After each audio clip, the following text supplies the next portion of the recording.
So when you create your graph for your Greenberg sales, you want to graph your 4 quarters and the data that goes with them with the years.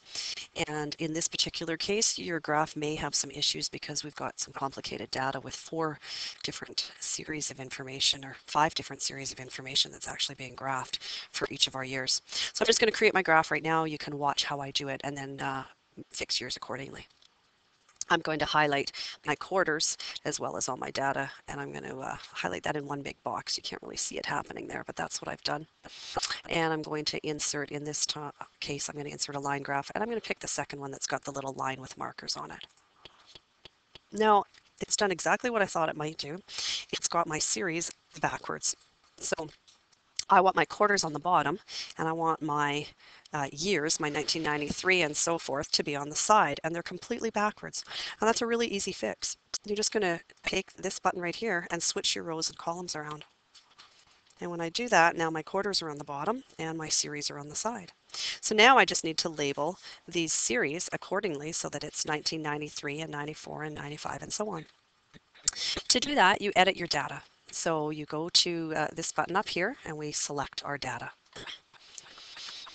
And now is the time to really check what's happening. Series 1, if I look at that one and I edit Series 1, it says that it's getting the values from B5 to E5. And so B5 to E5, if I look, is my first, second, third quarter for 1993.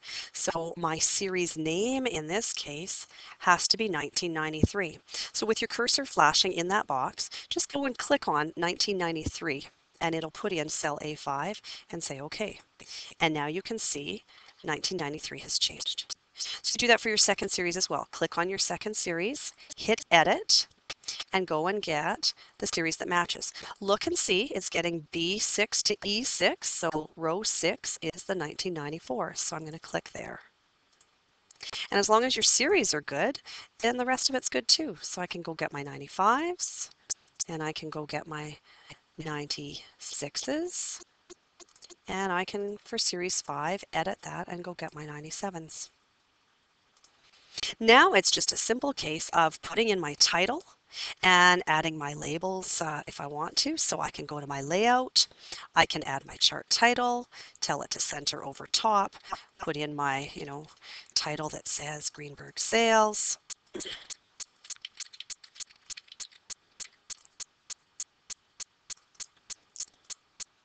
And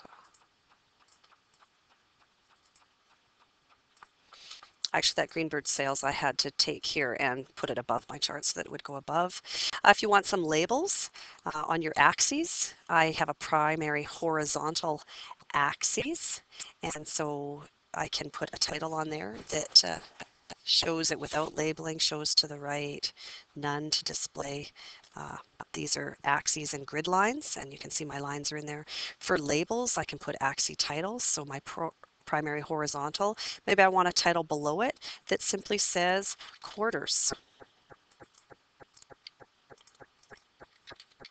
And I also want a vertical axis title that says, a vertical title that's rotated, that's going to say sales. And there's your chart, just like that. Beautiful.